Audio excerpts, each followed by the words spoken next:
रमल शास्त्र किसी ज़माने में बहुत चलता था, पूरे विश्व में चलता था। मेरी किताब बहुत पॉपुलर है। अब मैं उसकी और विधियों पे काम कर रहा हूँ। तो उन्होंने कहा, भगवान शिव ने उनको खेल खेल में इस विद्या के बारे में दिया, और खेल खेल में माँ पार्वती जी अंतर्ध्यान हो जाती है, भगवती गायब हो जाती है।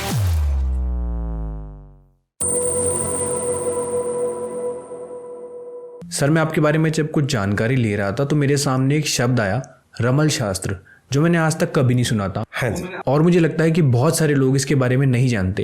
तो रमल शास्त्र क्या है, ये आप बताइए। बहुत ही अच्छा प्रश्न है आपका। रमल शास्त्र किसी ज़माने में बहुत चलता था, पूरे विश्व में चलता था, पर लोगों को उसके बारे में एक तो ना समय के साथ लुप्त हो गई विद्या। तो मैंने कुछ नहीं किया, मैंने उस पुरानी विद्या को पुनर्स्थापित किया है।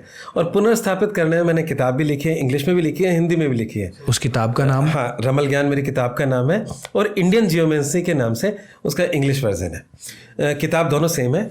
तो उसमें रमल शास्त्र था क्या, मुझे नहीं पता, क्योंकि आप सब लोग यंग हैं।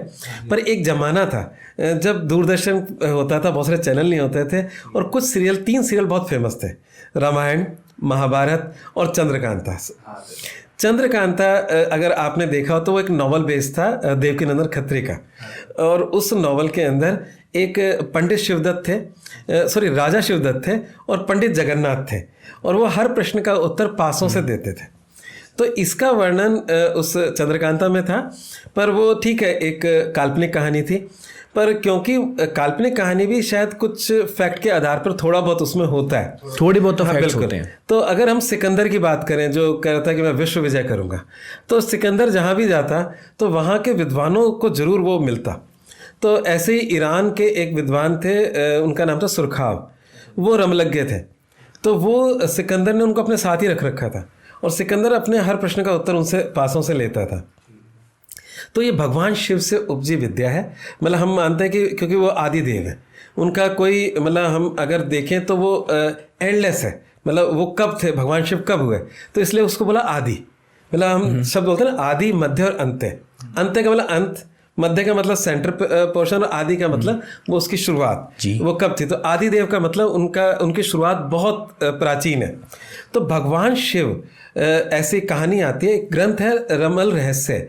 हालांकि उसका हिंदी अनुवाद नहीं हुआ आज तक, मैं उसका करवाना चाह रहा हूँ। मैंने उसके 101 पेज का हिंदी अनुवाद किया है, अभी 501 पेज है। तो ईश्वर ने चाहा तो आने वाले 1-2 साल में उसकी किताब आ जाएगी जी। तो रमल रहस्य की किताब में एक छोटी सी कहानी है। उसमें है कि भगवान शिव और पार्वती खेल खेल में, मतलब मौज मस्ती कर रहे हैं, और खेल खेल में माँ पार्वती जी अंतर्ध्यान हो जाती है, भगवती गायब हो जाती है, और शिव परेशान हो जाते हैं, कहीं कहाँ हो। तो वो उनको चारों तरफ ढूंढते हैं, वो मिलती नहीं है। तो ऐसे में भगवान शिव की व्याकुलता देखकर भैरव जी उनके सामने समक्ष उपस्थित हुए, और उन्होंने जमीन पर अपने 4 उंगलियों से 4 निशान बनाए। मतलब 4 बिंदु बनेंगे उससे, अगर मैं इसको दबाऊंगा तो धरती पर।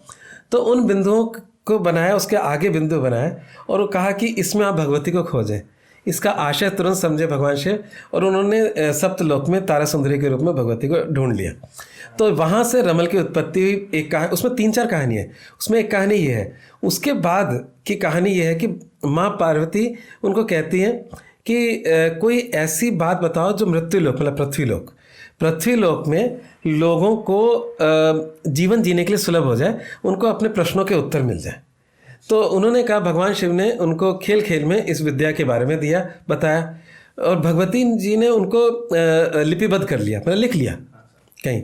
और कालांतर में कोई शिव भक्त थे, उन्होंने खूब साधना की, और तो भगवान शिव की साधना देख के पार्वती जी प्रकट हो गई। बोले, क्या चाहिए तुम्हें, मतलब शिव से क्या चाहिए तुम्हें? बोले कि मैं ब्राह्मण हूँ, गरीब हूँ, मुझे तो रोज़गार चाहिए, मैं कल का दिन निकल जाए वो मेरे लिए बहुत बड़ी बात है, मैं भूखा मर रहा हूँ, तो मुझे तो रोज़गार चाहिए, रोज़गार के लिए कुछ भी दे दोगे।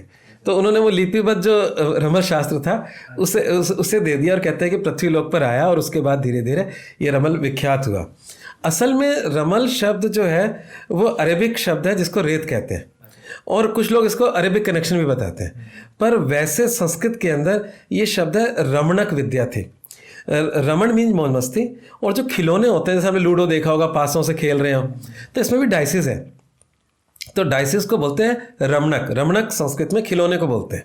तो रमणक विद्या मतलब सिर्फ डाइसिस से प्रश्नों के उत्तर दे देना, तो ये है रमल विद्या। जो कालांतर में रमणक से रमल हो गया उसका नाम। आपने इस विद्या को रिवाइव किया है? इसको मैंने किया है, मेरी किताब बहुत पॉपुलर है। अब मैं उसकी और विधियों पे काम कर रहा हूँ। एक जो किताब है मेरी, उसमें 2-3 विधियाँ डाली हैं। आने वाले समय में मेरे पास करीब 35 मूल ग्रंथ हैं रमल के अलग अलग, तो उन पर मैं काम कर रहा हूँ और आने वाले समय में आपको और नई विधियाँ से अवगत करूँगा, जिसमें तत्वों पे बेस्ड एक विधि है, वो मेरा ड्रीम है, उसको जल्द से जल्द लेकर आऊँ।